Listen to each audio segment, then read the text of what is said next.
Estou muito feliz por esta noite. Feliz a minha família estar aqui também. E a gente se adaptou um pouco aqui, mas a palavra de Deus vai ser pregada. Meus queridos irmãos e minhas queridas irmãs, vamos abrir a palavra do Senhor no Evangelho de Marcos, no capítulo 2, a partir do versículo 1. Vamos ler juntos. Diz assim: Dias depois, entrou Jesus de novo em Cafarnaum. E logo ocorreu que ele estava em casa. Muitos afluíram para ali, tantos que nem mesmo junto à porta eles achavam lugar. E lhes anunciava a palavra. Alguns foram ter com ele conduzindo um paralítico, levado por 4 homens.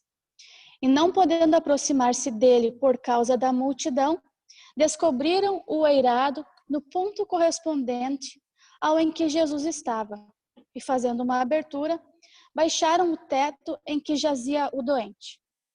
Vendo-lhes a fé, Jesus disse ao paralítico: Filho, os teus pecados estão perdoados. Mas alguns dos escribas estavam assentados ali e arrazoavam em seu coração: por que ele fala deste modo? Isso é blasfêmia. Quem pode perdoar pecados senão um que é Deus? E Jesus, percebendo logo por seu espírito que eles assim arrazoavam, disse-lhes: por que arrazoais sobre estas coisas em vosso coração? Qual é mais fácil? Dizer ao paralítico: estão perdoados os teus pecados? Ou dizer: levanta-te, toma o teu leito e anda? Ora, para que saibais que o Filho do Homem tem sobre a terra a autoridade para perdoar os pecados, disse ele ao paralítico: eu te mando, levanta-te, toma o teu leito e vai para a tua casa. Então ele se levantou e no mesmo instante, tomando o leito, retirou-se à vista de todos, a ponto de se admirarem todos e darem glória a Deus, dizendo: jamais vimos coisa assim. Esse texto é profundo até mesmo nessa leitura rápida que nós fizemos aqui. É algo muito profundo o que aconteceu neste relato. É interessante que quando Marcos escreve dias depois, significa que foram dias depois de Jesus ter curado, purificado o leproso. Marcos nos traz essa sequência, dizendo que dias depois, ou seja, dias depois de ter purificado o leproso, Jesus entrou novamente em Cafarnaum. E logo correu a notícia: ele está em casa. É fato que depois do milagre da purificação do leproso, a notoriedade de Jesus está crescendo e espalhou-se esta notícia de que ele estava em casa. A Bíblia fala que muitos afluíram para ali, tantos que nem mesmo junto à porta eles achavam lugar. E o que Jesus fazia? Anunciava-lhes o quê? A palavra. É interessante que, embora Jesus curasse todo tipo de enfermidade, embora Jesus expulsasse demônios, fizesse maravilhas, libertasse cativos, a prioridade de Jesus era anunciar a palavra. A proclamação do evangelho é tão essencial para o propósito de Jesus que Marcos pode incluir todo o ministério do mestre nesta frase: ele lhes pregava a palavra. A verdade que ele proclama é a mesma verdade que ele incorpora. E diante dela, seus ouvintes não podem permanecer passivos. A palavra exige de seus ouvintes uma resposta de fé que só pode remeter a Jesus, a própria palavra. Algo a considerar que nós estávamos meditando, eu e Ricardo meditamos muito nesse texto durante a semana, e uma das coisas que nós meditamos é o fato da multidão. Queridos, multidão não é sinônimo de sucesso ministerial. Amados, se tinha alguém que era seguido pela multidão, esse era Cristo, o próprio Deus encarnado. As multidões formam audiência para os ensinamentos de Jesus e elas são objeto da compaixão de Cristo. Mas Marcos jamais nos relata as multidões se voltando a Jesus em arrependimento e em crença, conforme o Evangelho exige. As multidões tinham atitude, na sua maioria, passiva em relação à compreensão da fé. Tinham inconstância, seguiam Jesus para ver milagres, para ouvir Jesus. Nós vemos mesmo em Mateus um caso onde a multidão se escandaliza e deixa Jesus para trás. E diz, dura coisa é, quem pode suportar? O atributo mais comum das multidões em Marcos é que elas obstruíam o acesso até Jesus. Sendo assim, apesar da popularidade de Jesus, as multidões não são uma medida de sucesso em Marcos. Então, grave isso em mente. Multidão não é sinônimo de sucesso espiritual. É interessante que Marcos, ele começa falando esse relato e fala da multidão. Só que da multidão, ele vai focando num pequeno grupo. Ele se foca num grupo que, apesar de pequeno, não passa desapercebido. Nós não passamos desapercebidos aos olhos de Jesus. Ele registra na sequência da seguinte forma. Alguns foram ter com ele, conduzindo um paralítico levado por 4 homens, 4 amigos. E não podendo aproximar-se dele por causa de quem? Da multidão. Descobriram o eirado no ponto correspondente ao em que Jesus estava. E fazendo uma abertura, baixaram o leito em que jazia o doente. A primeira coisa que eu gostaria de meditar com vocês é a fé dos amigos do paralítico. Jesus já havia curado em Cafarnaum. Eles sabiam que Jesus tinha autoridade e poder para curar o amigo deles. Eles também haviam recebido a notícia, ele está em casa. E assim como os demais, eles também foram correndo ver Cristo. Só que chegaram lá e não tinha chance de entrar. Todos os assentos estavam ocupados e não dava nem para ficar na porta, porque a porta também estava ocupada. Todo mundo, pelo menos os que estão aqui, já foram em congresso. Sabe aquele congresso que a gente vai e é tanta gente que tu te aperta no pessoal e é difícil de entrar? Aí alguém talvez chega para ti e diz, olha, aqui não tem lugar, mas ali do lado da igreja tem uma sala e tem um telão. Só que eles não se conformavam com um telão. Se alguém chegasse para eles e dissesse, olha, dá para assistir Jesus no telão. Não, no telão não dá. A gente precisa ver ele. A gente trouxe o nosso amigo para ver ele, para estar na presença dele. O telão não basta para nós. Eu não me contento em ver Jesus pelo telão, eu preciso estar diante dele para levar o meu amigo. Conjecturando um pouco mais, quem sabe eles tentaram entrar pedindo licença para o pessoal. O senhor, eu tenho um amigo meu aqui necessitado, olha, o senhor pode ver que ele está sendo carregado por mais 3. Será que o senhor pode dar só uma licencinha para a gente poder levar nosso amigo até Jesus? Bah, meu amigo, não dá, foi um sacrifício conseguir esse lugar, e se eu me mexer daqui, eu posso perder meu lugar, já foi difícil entrar aqui, hein? Me desculpa, mas, olha, eu acho que ele vai voltar em Cafarnaum, viu? Fica para a próxima. Não dá para ficar para a próxima. Não dá para ficar para a próxima. Embora a multidão obstruísse o acesso a Jesus, eles não desistiram. Marcos fala claramente que, não podendo aproximar-se dele, é sinal que eles tentaram, por causa da multidão, eles descobriram um eirado. Eles deram um jeito. Vamos investigar, vamos tentar, vamos fazer o que for preciso. Mas este nosso amigo precisa chegar até Jesus. Se não é possível encontrar uma abertura para Jesus, então é preciso fazer uma. Essa aqui é a descrição de fé. É aquela fé que removerá qualquer obstáculo, até mesmo um telhado, se necessário, só para chegar a Jesus. Esse aqui é aquele tipo de amigo que faz de tudo para levar os outros amigos até Jesus. Eles não são como a multidão que obstrui o caminho até Jesus. Sabe, irmãos, tem milhares de pessoas que vão à igreja toda semana. Muitas delas nasceram na igreja. Muitas delas cresceram ouvindo a palavra. Mas elas têm atitudes que são tão mesquinhas, tão vergonhosas, que elas são igual à multidão. A atitude delas obstrui o acesso dos necessitados até Jesus. Mas glórias a Deus, porque também existe gente que nem esses 4 amigos. Gente que acredita que só há solução em Jesus. Então eles fazem de tudo para levar as pessoas até Jesus. Ei, meu amigo, vamos lá na igreja? Ah, eu não tenho como ir. Não tem problema, eu te busco.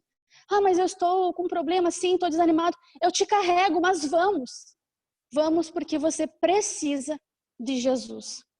Que nós possamos aprender com o exemplo da fé destes amigos do paralítico. Neste mesmo versículo tem algo que eu achei muito fenomenal aqui. Eu quero compartilhar com vocês. É onde diz assim: eles descobriram o eirado aonde?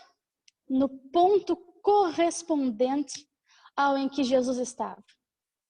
O objetivo deles era Jesus. Talvez eles conseguiram dar uma espiadinha na porta. Ó, ele está lá naquele lugarzinho, é o terceiro ali, vão retirar aquela parte que vai ser correspondente aonde Jesus está. E é interessante, irmãos, que a remoção do telhado era uma falta de respeito fazer aquilo. A remoção do telhado pode ter derramado desrespeito e também sujeira nos convidados embaixo, incluindo o próprio Cristo. Imagina você ouvindo Jesus e começa a cair do nada poeira. E você, quem sabe olha e diga: que desrespeito, nossa, não tem nenhum respeito, nós estamos reunidos aqui ouvindo a palavra, e esses caras, que desrespeito, abrindo um teto em cima da nossa cabeça. Irmãos, eu quero trazer aqui um relato muito importante que está escrito no Talmud. O Talmud conta a história, uma história parecida com essa, que é sobre a morte de um rabi. Quando esse rabi morreu, o esquife dele era muito grande para passar pela porta da casa dele. Então, alguém sugeriu que fosse removido o teto e o esquife pudesse entrar na casa. Mas os discípulos do rabi, o nome dele Rabi Huna, os discípulos dele protestaram dizendo: nós aprendemos com o nosso rabi que a honra de um mestre exige o acesso pela porta. No caso do Rabi Huna, a porta foi alargada. No caso de Jesus, não. No caso de Jesus, não. Só que sabe o que é mais interessante? Jesus não se ofendeu. Jesus não se ofendeu por eles terem aberto o teto e talvez derramado poeira sobre ele. Pelo contrário, Jesus os encorajou pela sua fé. Jesus é diferente, meus irmãos. Ele é o verdadeiro rabi, e mesmo sendo o verdadeiro rabi, o Deus encarnado, ele não se ofendeu com a atitude daqueles homens. Pelo contrário, ele teve aquilo como fé. O verso seguinte diz assim: vendo-lhes a fé. Ele encorajou a fé deles. Abriu o teto, fez Jesus encorajar a fé deles. Vendo-lhes a fé, Jesus disse ao paralítico: filho, os teus pecados estão perdoados. A fé, irmãos, é em primeiro lugar a confiança ativa de que Jesus é suficiente para as nossas mais profundas e mais sinceras necessidades. Não se trata apenas de conhecimento sobre Jesus. Não faltam exemplos de pessoas que estudam muito sobre Jesus, falam sobre Jesus, escrevem livros sistemáticos sobre Jesus, mas não são sinceras em suas buscas. Saber falar sobre Jesus não significa necessariamente ter fé. Um professor ateu pode falar sobre Jesus, mas somente aqueles que entendem que Cristo é suficiente, estes não apenas conhecem, mas confiam por inteiro as suas vidas ao Cristo de Deus. Como o Ricardo sempre fala, entender as verdades sobre o Evangelho não significa que a pessoa se apropriou da pessoa do Evangelho. Outro fato que eu acho muito interessante, e que podemos analisar neste verso, é que o texto não trata de forma explícita se aqui, quando Jesus disse, vendo-lhes a fé, se tratava ou não do paralítico também. Mas é que é difícil a gente imaginar os 4 homens trazendo o paralítico até Jesus contra a vontade do paralítico. Certamente seria um caso raro se o paralítico não esperasse ser curado da sua doença. Acho que não tem lógica a gente imaginar o paralítico dizendo: não quero, não me leva. Vai que eu caia e despenque daí. Eu tenho certeza, eu gosto de afirmar assim como Calvino. Eu creio que a fé incluía os 5. Vendo-lhes a fé, Jesus disse ao paralítico: Filho, perdoados estão os teus pecados. Talvez alguém pensou, ué, que pecados? Esse homem está paralítico e o Senhor oferece perdão dos pecados? Quem sabe alguém até disse, todo esse trabalhão para descer aqui e ouvir isso. Amados, só Jesus sabe a real necessidade da gente. Aquele homem sofria de algo muito pior. Ele estava paralítico no corpo, mas ele estava morto espiritualmente. Ele jazia em seus pecados e delitos. Eu acho muito tremendo que Marcos escreve, trouxeram um paralítico que jazia. Ele jazia, na verdade. Ele estava morto em pecados e delitos. Não fazia sentido Jesus apenas curá-lo. Ele ia levantar e sair andando e ia andando para o inferno. Jesus sabe do que a gente realmente precisa. É por isso que, antes de lhe permitir andar, Jesus deu aquilo que ele precisava. Jesus lhe alcançou. É por isso, meus irmãos, que não faz sentido a gente apresentar Jesus como o gênio da lâmpada. Venha para Jesus e você terá isso. Venha para Jesus e você terá aquilo. Não, meu querido. A nossa mensagem deve ser, venha para Jesus e os seus pecados serão perdoados. Jesus pode curar enfermidades? Claro que pode. Nós somos prova disso. Jesus pode restaurar a família, pode abençoar nossas finanças, pode nos dar um bom emprego? Claro que pode. Mas isso não é tudo. A vida cristã não se resume a isso. O maior milagre não é um cego ver, um paralítico andar, ou eu ter uma boa finança. O maior milagre é eu ser resgatado por Cristo. O maior milagre é eu ouvir Jesus dizer, filha, perdoados estão os teus pecados. O maior milagre é eu ter o curso da minha eternidade mudado, uma vez que Jesus me alcançou. Por isso, queridos, como nós vimos, antes de fazer o homem andar, Jesus deu o que ele realmente precisava. Filho, os teus pecados estão perdoados. Algo interessante também é o uso de filho para se dirigir ao paralítico.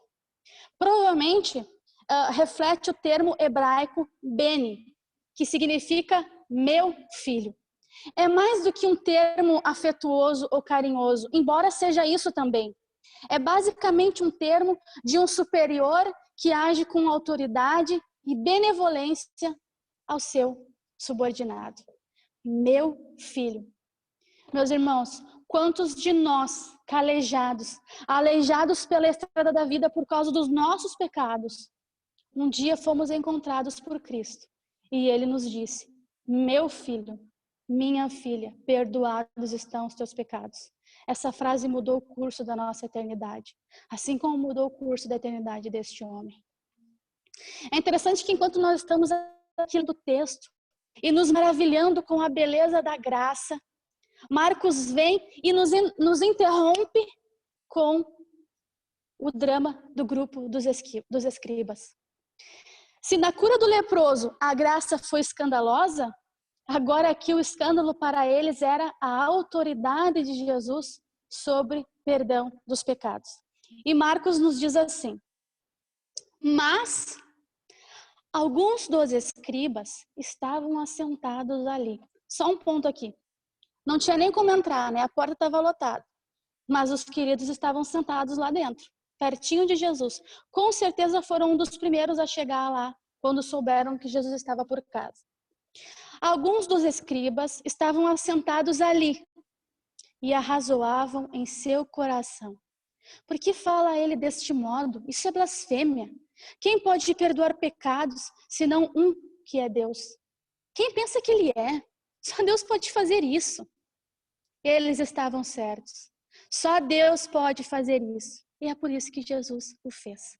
A teologia deles estava certa, mas eles não acreditavam naquilo. Que tristeza, que cegueira. E Jesus, percebendo logo por seu espírito que eles assim arrazoavam, disse-lhes, por que arrazoais sobre estas coisas em vosso coração? Isso aqui é fantástico, meus irmãos. Eles estavam escandalizados de Jesus perdoar o pecado daquele homem, e Jesus estava sondando o coração deles, sem ninguém dizer nada, sem ninguém cochichar. sem nenhum leva e traz para Jesus. Ô Jesus, eles falaram isso, não precisou disso. Jesus sondou a crise na mente dos mestres da lei. Imagina a cena, eles ali quietinhos, arrazoando no coração. A Bíblia não diz que eles falaram alto, a Bíblia fala claramente, foi no coração, no interior, no obscuro da alma, onde ninguém sonda, a não ser o próprio Deus, a não ser Cristo. Por que arrazoais sobre estas coisas em vosso coração? Eles não tinham nem condições de negar o que Jesus estava dizendo. Amados, Jesus não apenas perdoa pecados, Ele sonda nossos corações e nós deveríamos considerar isso. Há pessoas que por fora, assim como estes homens, têm uma aparência tão sã, parecem tão perfeitas, tão modelo, mas a mente delas é tomada por blasfêmia, é tomada por sujeira, por palavrões, por inveja, por vingança, por orgulho, por vaidade. Que Deus tenha misericórdia de nós, meus irmãos. Que Ele nos purifique, que purifique a nossa mente, o nosso coração. Que possamos ter uma mente sadia na fé. Se não for assim, nós não seremos diferentes destes homens. A seguir, Jesus traz uma balança. Coloca duas medidas. Jesus lhes diz: qual é mais fácil? Dizer ao paralítico, estão perdoados os teus pecados? Ou dizer, levanta-te, toma o teu leito e anda? Sereninho, sereninho, sem fazer nenhum auê. Eles perguntam claramente, qual dessas coisas é mais fácil? Qual que pesa menos, qual que pesa mais? Eu só fico imaginando a cara deles. Jesus tinha poder para ambas coisas. Para ele, a medida na balança era a mesma, não tinha nenhuma diferença. Ele tinha autoridade para as duas coisas. E por isso, ele conclui dizendo, ora, para que saibais que o Filho do Homem tem sobre a terra a autoridade para perdoar pecados, disse ao paralítico, eu te mando. Levanta-te, toma o teu leito e vai para a tua casa. Então, ele se levantou e no mesmo instante, tomando o leito, retirou-se à vista de todos, inclusive daqueles homens que arrazoavam no coração. E todos, a ponto de todos se admirarem e darem glória a Deus, dizendo, jamais vimos coisas assim. Queridos, como nós dissemos, a autoridade para perdoar pecados e a autoridade para curar são a mesma coisa para Jesus. Ele curou aquele homem justamente para atestar a sua autoridade de perdoar pecados. Se aquele homem não tivesse se levantado, Jesus seria tido como só mais um charlatão, como só mais um blasfemo. Mas não, era Deus falando. Por isso que aquele homem foi curado. Ao dizer isso, meus irmãos, Jesus também estava mostrando para as pessoas que elas não seguissem ele só por causa de milagres. Ele estava mostrando que ele era muito mais do que um homem que curava.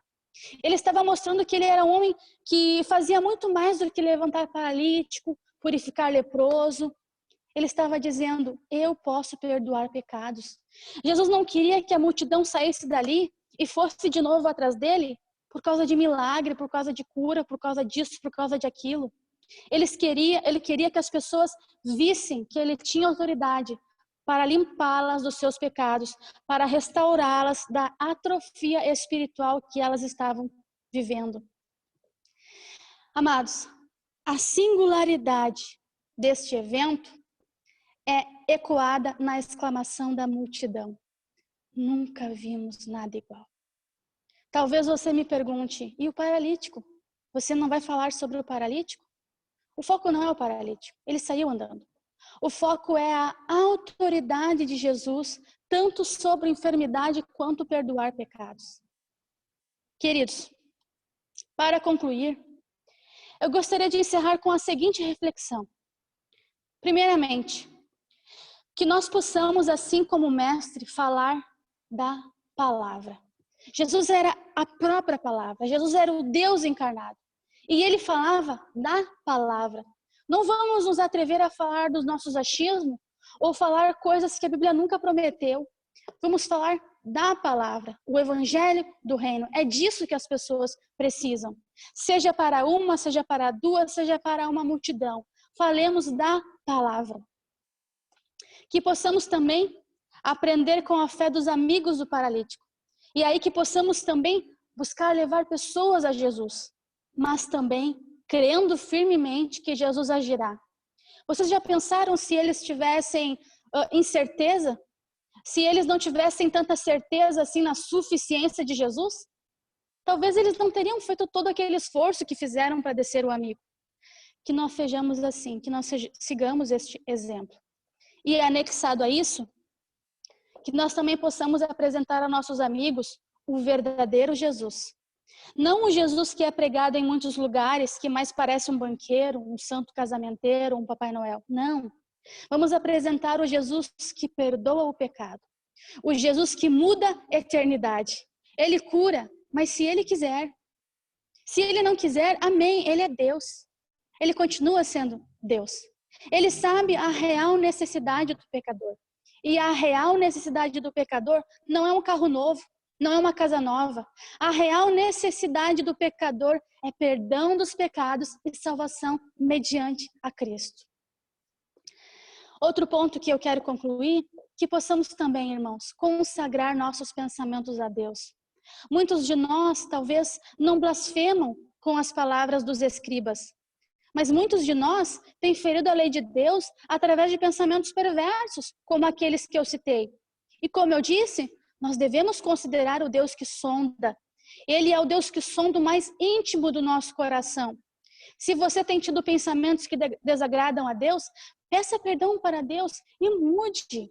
Clame a Ele, medite na sua palavra. Busque a Ele, purifique a sua mente, clame em oração. E por último, meus queridos, que possamos enxergar a sublimidade de Jesus em tudo que nós lemos. Essa não é a história do homem que foi curado simplesmente por Jesus. Essa é a história do homem que foi alcançado graciosamente pela graça de Deus. Essa daqui é a história da autoridade de Jesus sobre a enfermidade e sobre o perdão de pecados. Que assim seja na nossa vida. Que Cristo seja glorificado. Que Cristo seja centralizado em nosso viver. Que Ele seja o nome mais evidente. Que Ele possa brilhar em toda a nossa história, para todos sempre. Que Deus abençoe.